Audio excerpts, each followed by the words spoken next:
이승만 TV 시청자 여러분 안녕하십니까? 이영훈의 역사 비평 시간입니다. 지난 13일은 하와이 이민 120주년 기념일이었습니다. 1903년 1월 13일 날 최초의 이민단이 하와이에 도착했는데요.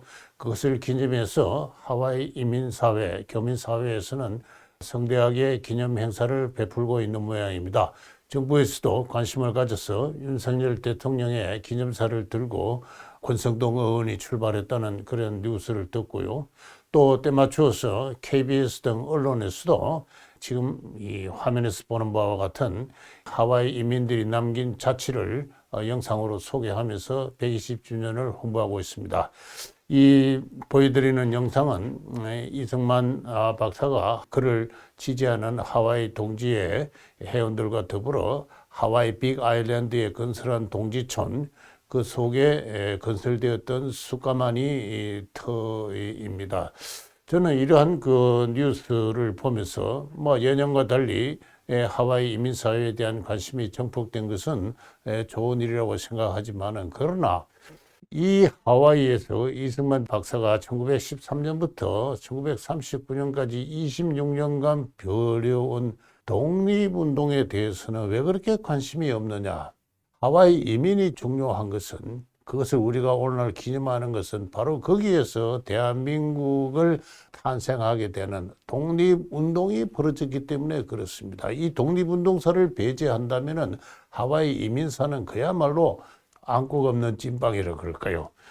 그런 것이 되고 맙니다. 그런데 왜 그 막상 중요한 핵심적인 어떤 그 스토리, 주제인 이승만 박사의 독립운동과 그 업적에 대해서는 관심이 이토록 소홀한가 하는 그런 생각이 들었습니다. 그래서 오늘 이 역사비평의 시간은 이승만의 독립운동에 대해서 생각해 보도록 했습니다.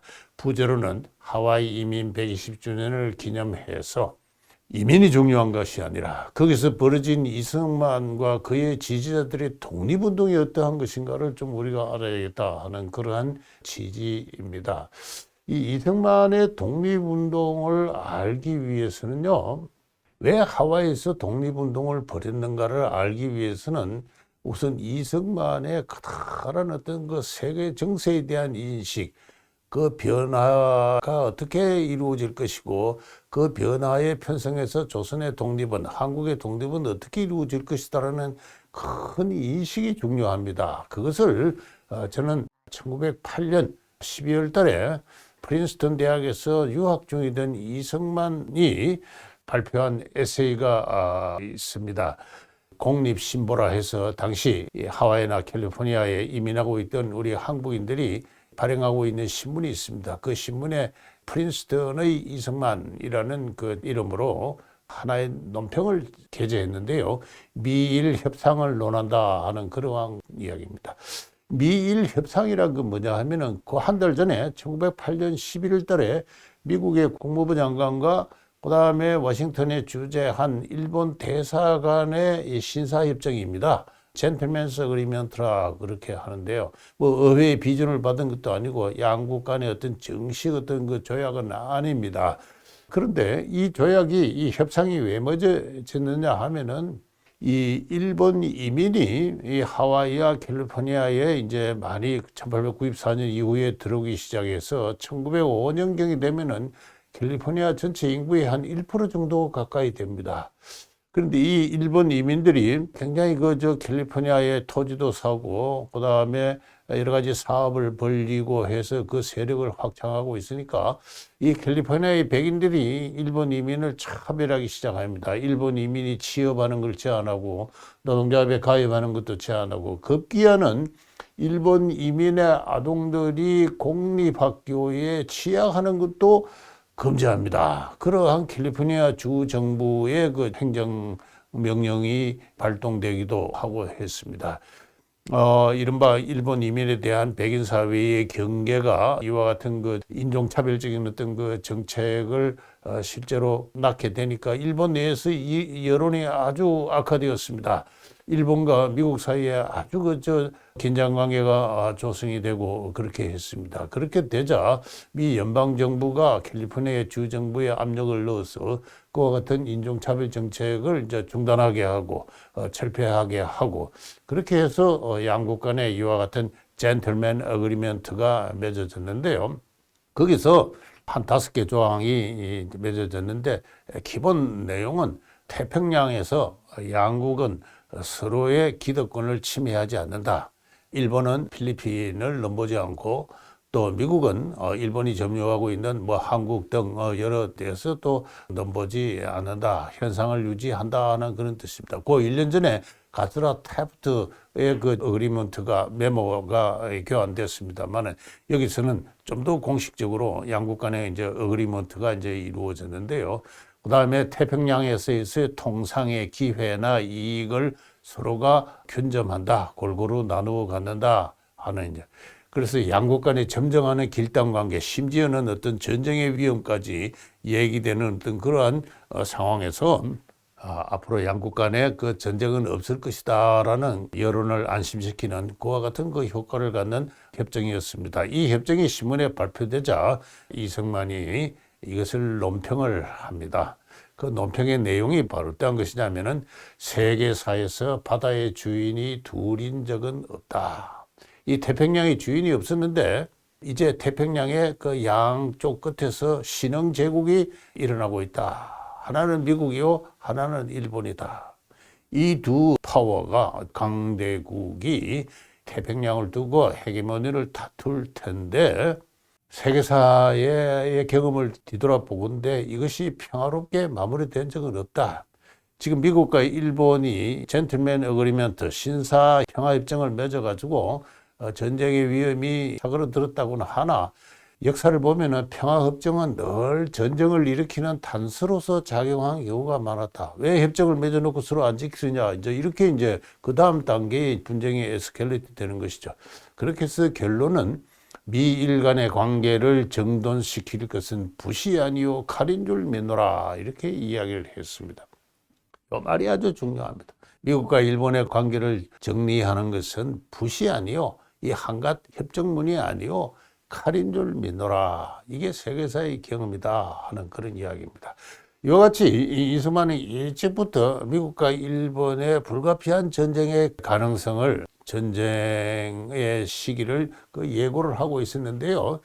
실제로 나중에 밝혀진 것입니다만은 미 해군에서는 1907년부터 일본과에 있을지도 모르는 어떤 의미에서는 불가피한 전쟁을 위한 계획을 세우고 있었습니다. 그것을 오렌지 전쟁 계획이라고 하는데 이 오렌지 전쟁 계획이 몇 년 전에 한국어로 번역되어 가지고 어떤 사람이 이 전쟁 계획을 가지고 박사학위 논문을 썼는데요. 그것을 한국어로 번역해 나왔습니다. 관심 있는 분은 이 책을 한번 참고해 주시죠. 이 책을 보면은 이미 1905년부터 양국 간의 긴장 관계가 심각해지자 원인을 제공한 것은 미국의 인종차별 정책이지만은 그러나 미 해군의 입장에서는 일본과의 있을지 모르는 전쟁을 대비하는 계획을 세우기 시작합니다. 참 이런 거 보면은 미국이라는 나라가 참 무서운 나라라는 걸 알 수가 있는데요. 뭐 정부의 공식적인 계획은 아닙니다. 미 해군의 영관급 장교들이 자발적으로 영관급에 허용되는 어떤 범위 내에서 이 전쟁 계획을 세우기 시작했고 이 전쟁 계획에 참여한 해군의 엘리트 장교 출신들이 나중에 다 군부의 지도자가 되고 심지어는 대통령이 되기도 하고 하는 이와 같은 관계였기 때문에 이 전쟁 계획을 잘 알고 있었습니다. 이 전쟁 계획에 의하면은요, 이 1907년에 이 오렌지 전쟁 제1차 계획이 만들어지는데요. 1914년까지 1차 대전이 일어나기 전까지 여기 보면은 태평양을 두고 하와이 섬이 있고요. 양쪽에 미국이 있고 그다음에 일본이 있습니다. 근데 일본이 미국을 공격할 것이다 하는 가정에서 일본의 미국 공격은 두 차례의 경로로 이루어진다. 하나는 미국이 영유하고 있는 필리핀과 그다음에 괌에 대한 어떤 그 공격이 이루어질 것이고 그다음에는 제2차로는 하와이에 대한 공격이 있을지 모르겠다. 그럴 경우에 미국은 어떻게 반격한다. 그래서 미 해군을 이 파나마 운하를 통해 가지고 이 샌프란시스코에 직결한 다음에 하와이로 간다. 하와이에서 1차 격전을 치르고 그다음에 미드웨이에서 격전을 치르고 그리고 괌과 필리핀을 해방시킨다. 그러고 나서는 일본 열도로 북상을 해서 일본을 완전 포위한다. 그래서 일본이 미국의 주권에 거역하는 일본을 철저하게 파괴한다 하는 이와 같은 계획입니다. 근데 이 계획은 이후 몇 차례나 수정이 됩니다. 1차 대전 이후에 일본이 저 남태평양에 많은 위임 통치령을 갖죠. 그렇게 해서 최종적으로 수정된 오렌지 전쟁 계획은 하와이에서 이 남태평양 여러 군도를 통해서 그리고 이제 필리핀 해역을 통해서 오키나와를 거쳐서 일본으로 올라가는데 이 전쟁 계획은 1941년 이후 미국과 일본 간의 태평양 전쟁에서 그대로 실현이 되었다고 하겠습니다. 그만큼 미국의 해군은 미국 자체는 이와 같은 전쟁을 대비하고 있었는데 바로 그때에 아무도 알지 못하는 미 해군의 엘리트 장교들만이 생각하고 있는 이 불가피한 어떤 그 전쟁에 대비한 것을 이승만은 1908년에 이미 신문에 글로서 일본과 미국의 관계는 붓이 아니라 칼로 정돈될 줄 믿노라라는 이야기를 했던 것입니다. 바로 여기에 이승만의 탁월한 어떤 그 역사적 인식과 전망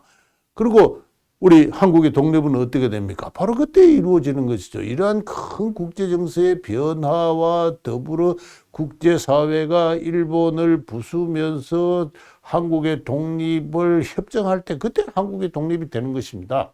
바로 그러한 생각을 이승만은 이때부터 구체적으로 하고 있었다는 것을 알 수가 있는데 당시 우리 한국인 가운데 누구도 이와 같은 생각을 한 적은 없었다. 제가 알기로 아는 범위 내에서는. 유력한 독립운동가 가운데서도 이런 이야기를 한 사람을 저는 알지를 못합니다. 그리고 나서 이승만이 또 한 번 자기의 독립운동의 방향을 명확히 하는 것은 1919년 3월 달에 위임 통치 청원입니다. 이 1913년부터 하와이에 정착한 이승만이었습니다. 하와이에 왜 정착했습니까? 거기에 해외에 살고 있는 교민들의 무려 한 5천 명 가까이가 살고 있었기 때문에 그렇습니다. 동시에 뿐만 아니라 이 교민들의 도움을 받아서 여기서 독립운동을 벌일 중요한 이유가 바로 하와이가 장차 태평양의 헤게모니를 두고 일본과 미국이 다툴 때 전략적으로 매우 중요한 곳이었기 때문에 그렇습니다. 그리고 하와이에 많은 일본인 이민이 증가하고 있으니까 미국에서는 경계심을 가지고 한국인 이민들을 받아들인 것이죠. 한국 이민을 받아들인 것은 단순히 농장의 노동력이 부족해서가 아니라 이와 같은 일본 이민을 견제하기 위한 미국의 정책과도 관련되어 있었던 것입니다. 이런 전략적 의미가 있기 때문에 하와이에 이승만이 정착을 했고 그리고 나서 장차 닥쳐올 그 좋은 기회를 대비해서 우리 한국인들이 무엇보다도 개명된 인간으로 근대화된 인간으로 그리고 실력 있는 문명인으로 이렇게 거듭나고 성장해서 국제사회로부터 그 독립을 인정받는 것이 중요하다. 이렇게 생각해서 교육과 선교 사업에 몰두하고 있었던 것입니다. 그러던 중에 1919년에 윌슨 대통령의 그 주도하에 1차 대전을 수습하는 의미의 파리 평화회담이 열리게 될 때 미주의 우리 교민들이 이승만을 이 한국인의 대표로 선정을 했죠. 파리에 가서 우리 독립의 당위성을 좀 설득해달라. 이 국민회의 안창호 선생의 어떤 그 부탁도 있고 해서 이승만은 이것이 별로 큰 효력을 발휘하리라고는 기대를 하지 않았습니다만 그러나 교민의 기대에 부응해서 하와이에서 워싱턴으로 나와서 파리로 가기 위한 여건을 발급받고자 했을 때 이 미 국무부는 거절을 합니다. 너희들은 일본 신민이 아니냐? 일본 영사관으로 가라. 왜 국무부에 와서 여건을 신청하느냐? 파리행이 좌절된 이승만은 백악관의 미국 대통령 윌슨 대통령에게 위임 통치 청원을 합니다. 장차 파리에서 성립할 국제연맹이 한국을 위임 통치를 해달라 하는 그와 같은 내용입니다.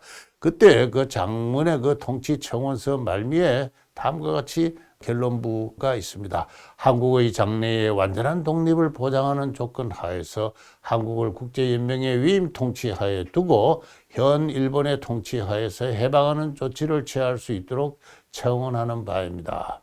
이것이 성취되면 한반도는 중립적인 상업지역으로 번화하고 모든 나라가 혜택을 받을 것입니다. 이것은 또한 극동의 또 하나의 완충국을 창립하는 것이 되어서 이것은 어떤 특수국가의 확장을 방지하고 동양에 있어서 평화를 유지할 것으로 알고 있습니다. 바로 이승만이 프린스턴에서 박사학위를 쓴 통상의 자유를 누리고 있는 중립국에 관한 연구를 했죠. 그 미국의 역사가 그러했습니다. 우리도 미국과 같은 중립적인 상업지역으로 변하겠다. 이것은 아시아의 평화를 가져올 것이고 나아가서는 세계 민주주의 발전에 기여할 것이다. 이와 같은 매우 고차적인 어떤 그 논리를 동반한 어떤 청원이었습니다. 그렇지만은 윌슨 대통령은 이를 외면했습니다. 어떠한 반응도 보이지 않았습니다. 이후 3.1운동이 일어나고 그 다음에 중국 상해에서 대한민국 임시정부가 성립했을 때 이 임시정부의 임시대통령으로서 이승만은 취임하게 됩니다. 그런데 바로 그때부터 이 위임 통치 청원을 두고 중국에 있는 독립운동가, 이른바 독립운동가 지사들 사이에서 큰 분란이 일어났습니다. 특히 그 신채호 선생이 중심이 된 북경에 모인 약 한 40~50명의 독립운동 지사들이 이승만이 이 위임 통치 청원을 두고 이완용은 있는 나라를 팔았지만은 이승만은 있지도 않는 나라를 미리 팔아먹었다. 이완용보다 더 지독한 매국노다. 이렇게 이야기를 했습니다. 어떻게 해서 우리로 하여금 우리를 미국의 식민지로 되어질지다라고 이야기를 할 수 있느냐. 이와 같은 격분의 어떤 그 성토가 이루어졌습니다. 그러면서 상해에다가 청년들을 파견해가지고 21년도에 이제 이승만이 상해에 부임하게 되는데 암살 위협을 합니다. 이승만에게 뭐 일본 첩보에 의하면은 약 1000엔의 현상금을 내걸고 이승만을 죽이는 사람은 그와 같은 상금을 주겠다 하는 현상까지 걸면서 또 하나의 매국노 이승만을 암살하고자 하는 이와 같은 격렬한 분위기가 임시정부 내에서 조성이 되었습니다. 임시정부의 차장들, 요사이 말하면 차관들입니다. 이 차관들도 이승만을 성토하는 어떤 그 성토문을 발표했고요. 이승만의 주변에는 늘 삼엄한 어떤 경호망이 펼쳐져 있었고 했습니다. 이러한 어떤 그 임시정부의 분란 속에서 이승만은 상해에서 6개월 머물고 있다가 돌아왔죠. 제가 돌이켜 볼 때는 상해에 더 오래 머무는 것은 일본 경찰의 위협 때문이 아니라 이와 같이 극도로 이승만을 성토하는 동포들의 위협이 더 컸던 것이 아닌가 그런 생각을 합니다. 이 위임 통치 청원은 이후 그대로 실현되고 말았습니다. 이 1차 대전 이후에 일본이 남태평양에 많은 위임 통치령을 확보를 했죠. 당시로서는 한국을 국제연맹이 위임 통치할 방법은 없었습니다. 일본은 전성국의 한 멤버였기 때문에. 그러나 그 25년 뒤에는 일본이 패전국이 되어서 결국은 한국은 미국의 위임 통치령이나 된 거나 마찬가지입니다. 그렇게 해서 3년이 지난 다음에 새롭게 생긴 국제연합의 이름으로 대한민국의 나라가 생겼죠. 결과적으로 보면은 이승만의 위임 통치 청원은 약간의 그 주체의 변화는 있었습니다만은, 그리고 위임 통치가 신탁 통치가 되거나 뭐 약간의 그 변화는 있었지만은 결국은 그대로 실현되었습니다. 장차 대한민국이 독립하게 될 큰 어떤 방향을 여기서 밝힌 것인데, 당시에 중국에 있던 우리의 참 고매하신 독립운동 지사들이 이걸 이해를 할 수가 없었던 것입니다. 어떻게 해서 이완용의 매국 행위와 동일한 것으로서 이승만의 위임 통치 청원을 평가를 하고 암살의 그 위협까지 했단 말입니까? 이것이 당시의 어떤 그 독립운동가들의 지성 수준이었습니다. 이런 지성 수준으로는 독립을 할 수가 없죠. 독립을 할 수가 없습니다. 저는 바로 이 관련 사료를 읽으면서 가슴속에 치밀어 오르는 어떤 그 시대착오적인 어떤 그 역사인식, 아직도 세계가 어떤 것인지 전혀 알지 못하는 동굴 속에 갇힌 어떤 그 지사들의 모습, 좀 더 구체적으로 이야기하면은 2000년 전 중국 천추 전국 시대의 책사들과 비슷한 그와 같은 인간군들을 우리의 독립운동가들 사이에서 저는 보곤 하는 것입니다. 상해에서 돌아온 이승만은 대한인 동지회를 결성을 합니다. 이게 1924년인데요. 3대 정강을 내세웁니다. 삼일 정신을 계승한다. 삼일 정신이 뭡니까? 자유의 정신 아닙니까? 3.1 독립선언문 그때 공약 3장에 나오는데 오직 자유의 정신에 투철한다 하는 그와 같은 공약 3장 제1장입니다. 그렇게 해서 비폭력 평화운동으로 우리의 의지를 밝힌다 하는 것이 공약 3장 제1장 아닙니까? 바로 그 자유의 큰 깃발, 이게 3.1 정신입니다. 두 번째는 개인 행동을 배격하고 단체의 질서와 지시에 복종해야 한다는 것입니다. 여러 사람들이 모여서 서로 지성 수준이 다르고 그 다음에 독립운동의 방향을 달리하는 사람이 난상 토론만 거듭합니다. 이래서는 안 된다. 개인 행동을 배격하고 이 동지회가 하나의 군대와 같은 질서를 유지하고 일단 단체의 질서에 복종하는 가운데 지시가 내려오면은 이를 충실히 이행을 해야 된다 하는 것입니다. 그 다음에 세 번째는 우리 하와이 이민들이, 미주의 교민들이 이 경제적으로 너무 빈곤하다. 이래가지고는 장차 기회가 닥쳤을 때 어떻게 독립전쟁을 할 수 있느냐. 그래서 경제적 자유와 자급자족을 해야 된다. 이것이 이제 대한인 동지회를 결성한 이승만의 기본 생각이었고요. 이것에 이제 바탕에서 제가 서두에 이 화면으로 보여드렸습니다만은 동지촌이 건설이 되고 또 숫제조를 위한 가마가 건설되고 했던 것입니다. 이 보여드리는 화면은 1930년 7월 달에 있었던 미주 동지회 대표자 대회의 그 사진입니다. 이 이승만을 그 충실하게 따르는 동지회는 하와이 호놀룰루에서뿐만 아니라 미주 각 도시에서도 조직이 되었는데요. 그 미주 동지회 각 지역의 대표자들이 1930년 7월 달에 호놀룰루에 모였고 이 대회에 하와이 교민사회 전체는 마치 이 대회를 자기 동네 잔치처럼 환영하고 또 지원하고 그렇게 했습니다. 이 미주 동지의 대표회의라든가 그 다음에는 이승만은 32년부터 하와이를 잠시 3년간 떠나서 미 동부에 머무는데 그 각 지역의 동지회를 찾아서 회의를 하거나 또는 그 지역의 각 대학의 강연이나 신문에 발표한 글에서 그의 독립운동 방향을 밝힙니다. 첫째는 광복의 기회는 미일 충돌에 있다. 이 1908년부터 해온 이야기죠. 미국과 일본이 충돌할 때 그와 같은 국제 정세의 변화에 기회가 온다. 만주사변 이후에 기회가 무르익고 있다. 두 번째, 그때를 대비해서 우리는 국민적 전쟁을 준비해야 된다. 우리의 칼과 우리의 대포와 우리의 비행기로 적국의 선전을 포고하는 것은 국제사회가 인정하는 우리의 권리다.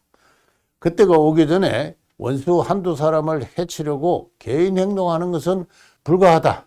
뭐 수류탄을 던지고 총을 쏘고 이렇게 테러를 해봤자 어떠한 어떤 정세의 어떤 그 호전을 가져오지 않을 뿐더러 오히려 국제사회에서 우리 한국인들에 대한 인식만 나쁘게 할 뿐이다. 세 번째, 우리의 급선무는 합동이다. 우리 동지회를 군인의 조직체로 운영해야 된다. 개인의 발언권 등 민주주의는 보류해야 된다. 사람마다 생각이 다 다릅니다. 모여가지고는 자기 주장만 합니다. 의견이 맞지 않으면 흩어져서 서로 보려고 하지는 않습니다. 그래서는 안 된다. 개인의 발언권은 유보해라. 개인의 발언권, 언론의 자유를 보장하는 민주주의는 독립 이후에 우리가 이끌어갈 일이다. 네 번째는 미국과 비공식 무형의 동맹을 맺어야 한다.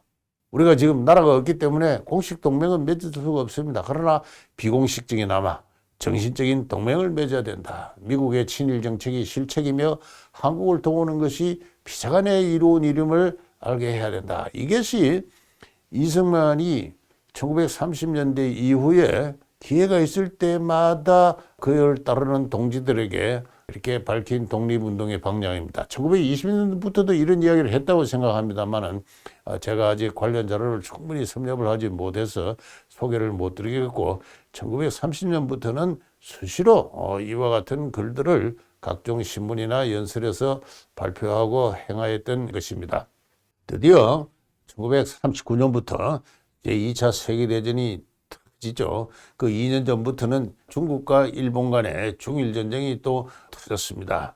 이제 이러한 그 전쟁의 시기가 다가오면서 이제는 누구나 공공연하게 일본과 미국의 충돌을 이야기하는 그런 시기가 되었습니다.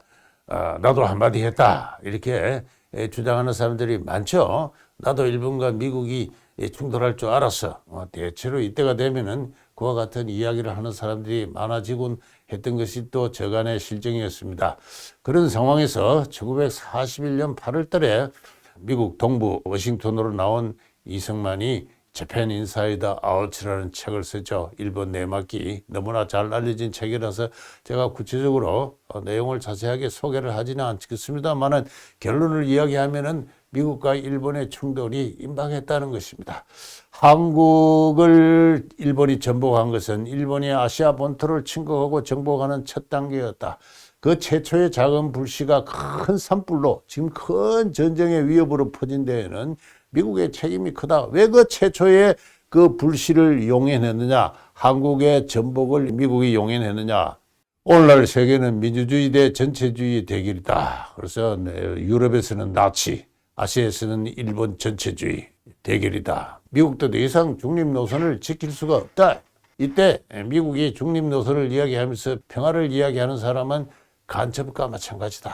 대단히 격렬한 의도로 미국의 나약한 평화주의자들을 성토를 한 다음에 세 번째, 이 침략적 본성을 갖는 일본은 남태평양 지역으로 진격하거나 시베리아로 쳐들어갈 것이다. 어느 쪽을 택하든 일본은 미국에 가까이 감으로써 양국의 충돌은 불가피하다. 자, 이렇게 본 것입니다. 여기서 구체적으로 하와이를 침공하겠다 이런 이야기는 없습니다만 어쨌든 일본과 미국이 충돌할 날이 임박했다는 것을 이제 이야기를 했는데 아니나 다를까 이 책을 낸 지 4개월 뒤에 일본이 진주만을 기습을 했습니다. 이렇게 해서 이후 4년간에 걸친 일본과 미국 간의 그 태평양 전쟁이 벌어지기 시작했던 것이죠. 일본이 이 진주만을 기습하고 미국이 일본에 대해서 선전포고를 한 다음에 이승만의 이 책은 미국에서 상당하게 불티나듯이 팔려나갔고 이승만은 세계의 선비로 존경을 받았다 이런 이야기가 이승만 자신의 그 글에 나옵니다. 이후 이승만은 4년간 참 고군분투를 합니다. 3년 반 동안 이 한미협회 기독교인 친화회를 조직하고 해서 중국에 있는 임시정부를 승인해야 된다. 승인을 받아야 미국이 유럽 각국의 그 연합국에 제공하는 무기를 대여받을 수 있고 우리 한국인이 일본과 전쟁에 참여를 할 수가 있죠. 임시정부 승인운동을 맹렬하게 벌립니다마는 그러나 미국 정부는 거기에 결코 고의적으로 응하지 않았습니다. 42년 3월 달에는 한인 자유대회를 열었고요. 42년 6월 달에는 미 전략첩보국의 도움을 받아서 미국의 소리에 나가서 2차례에 걸쳐서 방송을 했습니다. 이 단파 방송은 국내까지도 청취가 되어가지고 해방의 날이 다가오고 있다는 어떤 그 하나의 그 복음을 전파하곤 했던 것이죠. 그리고 미 합참하에 전략첩보국 이 OSS와 협력을 해서 이 나중에 이제 CIA로 발전하는 조직입니다만은 이것과 협조를 해서 한인 청년을 훈련해서 실제로 동남아 전투에 투입되기도 했습니다. 그리고 좀 더 자유 한인 부대를 미국의 도움을 받아 창실해서 중국 임시정부 하에서 약 한 2만 명 가까이 군대를 양성할 계획을 세웠습니다만 이거는 솔직히 말해서 미국이 평가한 대로 좀 허황된 계획이었습니다. 실현성이 없었습니다. 그 2만 명이나 동원할 만한 그런 힘이 당시에 한국의 독립운동가들은 갖지를 못했는데요. 어쨌든 좌절되었습니다만은 이와 같은 참전 계획을 세우고 했던 것이 그 이승만이었습니다만은 그러나 아무런 성과를 거두지 못하고 해방을 맞이하게 되었습니다. 이 점은 뭐 중국에서 활동한 어떤 김구 주석 하의 그 임시정부도 마찬가지입니다만은 아무런 성과를 거두지 못하고 해방을 맞이한 데에는 이 이승만의 독립운동을 해방하는 사람들이 있었습니다. 여기에 대해서는 조금 다음에 설명을 하도록 하겠습니다. 이승만은 1945년 10월 말에 미국을 떠납니다. 미국을 떠나서 이제 드디어 32년 만에 고국 산천으로 돌아오는데 그때 북미시부라는 동지회의의 그 신문에다가 미주 동포들에게 당부하는 글을 남깁니다. 그 글에서 이 해방이 되어서 고국으로 돌아가니 기쁜 마음입니다만은 차라리 너무나 통분해서 죽고 싶다 하는 그러한 이야기로 시작을 합니다. 1905년 이후로 우리는 일미 충돌이 나기만 기다려왔으면 이 전쟁이 나야만 미국이 우리의 말을 고지 듣고 우리를 도와서 외적을 파멸한 후 우리나라를 회복하게 되리라 할 것인데, 제가 말씀드린 대로 이미 1908년부터 글로서 이와 같은 전망을 밝혔고, 그리고 거기에 따라서 독립운동을 했던 이승만이었습니다. 그런데 진주만 사변 이후 우리 임시정부는 승인도 못 받고 한편의 도움도 못 받고 그 일본이 패망했는데 국토가 갈라졌다. 국토가 갈라진 가운데 공산주의자들이 발호를 해서 충격이 뒤집혀 있는 세상이 지금 고국산천에서 벌어지고 있다. 이 모든 비극은 미주와 원동의 불량한 한인들의 사욕 탓이요. 제가 조금 전에 보여드린 그 사진입니다. 이승만과 미국에서 대립했던 이와 같은 사람들이죠. 가장 한시대라는 사람이 있었는데 이승만의 제자입니다. 이승만이 하와이에서 길리는 학교를 졸업한 사람인데요. 이 사람도 나중에 1930년대 말이 되면은 미국이 오히려 이승만보다 더 주목하는 일본 정보통이 되어가지고 일본이 미국을 공격할 것이다 하는 이야기를 하고, 또 구체적인 정보를 하와이에 있는 일본 영사관을 통해서 빼내가지고 미국에 제공하고 그렇게 했던 사람입니다. 그런데 이 사람들은 기본적으로 중국에 있는 김원봉, 김규식과 협력관계를 맺었던 좌우합작론자들입니다. 제가 좀 보여드렸던 그 옆에 사진도 이 이승만과 대립한 국민회의 간부들 15명이 해방 이후에 한국에 와서 김규식 선생과 좌우합작 운동을 벌였던 사람입니다. 이 사람들은 대한민국이 성립하자 다 미국으로 돌아갔어요. 그리고 미국이 이들에게 시민권을 부여하자 미국 시민으로 죽은 사람들입니다. 이 한시대라는 사람은 해방 이후에 국내에 들어오지도 않았어요. 이승만의 건국운동을 끝까지 방해한 사람들입니다. 이 사람들이 이승만의 입장에서는 미주와 원동의 불량한 한인들이 우리 국민회가 미국의 교민들을 대표한다. 그리고 앞으로 자본주의와 공산주의가 평화공존하는 시대에 좌우합작을 해야 된다. 이승만과 같은 어떤 반공산주의자는 독립운동에 도움이 되지 않는다. 끊임없이 반 이승만 그룹을 만들고 세력을 확충하고 했던 것입니다. 미국 정부 입장에서 볼 때는 한국인들은 하나로 통합되어 있지 못했어요. 이러한 통탄을 하면서 이승만은 이제 고국으로 돌아간다. 그러면서 오늘날 한국 사람들이 정말 두고두고 새겨들어야 될 이야기를 합니다. 구미위원회를 보존하시오. 내가 이때까지 미국에서 운영해온 미국 정부의 외교를 위한 구미위원부가 있는데 이거 해체하지 말고 우리 미국에 남아있는 동포들이 보존하시오. 그러면서 하는 말이, 우리의 전선은 미국에 있으니 우리의 독립운동 전선은 미국에 있다. 우리의 독립운동 전선이 만주에 있습니까? 백두산 근처에서 게릴라 운동하는 사람들이 거기에 독립운동 전선이 있습니까? 중국의 중경에 내륙에 밀려간 거기에 독립운동 전선이 있습니까? 아닙니다.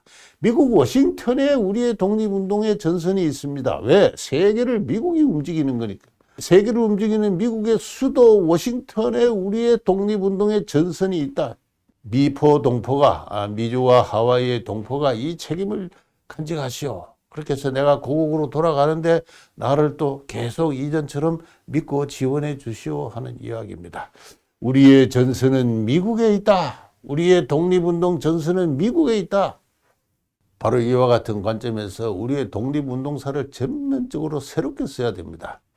이승만은 통분의 해안을 안고 고국으로 돌아왔습니다. 그러나 그의 독립운동은 아직 끝이 나지 않았습니다. 그의 독립운동이 화려한 어떤 활동과 그리고 매우 우수한 결실을 맺게 되는 것은 이 이후 3년간의 독립운동사죠. 이승만이 돌아오게 되자 그는 갈 길을 몰라 헤매던 2,400만 동포의 샛별이요 등불이 되었습니다. 분열된 동포 사회에서, 독립운동 사회에서 자충화달한 그런 시기를 넘어서서 이제 2천만 동포를 상대로 해서 독립운동을 하게 된 이승만은 결국 그의 이념이 정당했음을 입증을 하고 그리고 자유인의 공화국 대한민국을 세웠던 것입니다. 뭐 거기에 대해서는 더 이상 이야기하지 않겠습니다만 이상이 1945년까지 미주 하와이에서 벌인 이승만의 독립운동입니다. 이 독립운동을 미주 하와이 이민 120년 사이에 우리가 기려야 됩니다. 이민사 그 자체가 또 중요하지만 보다 중요한 것은 이 이민사회를 토대로 해서 이승만을 지휘한 동지회의 그 역사, 그 독립운동의 역사, 이승만의 독립운동 방향, 그것이 전제가 된 이승만의 역사적 전망과 비전, 그런 것을 우리가 알아야 되죠. 그런 것을 생략하고 있는 이민 기념 행사였기 때문에 제가 오늘 이승만의 독립운동에 대해서 몇 차례 한 이야기입니다만은 다시 한번 요약해서 말씀드렸습니다. 예, 감사합니다.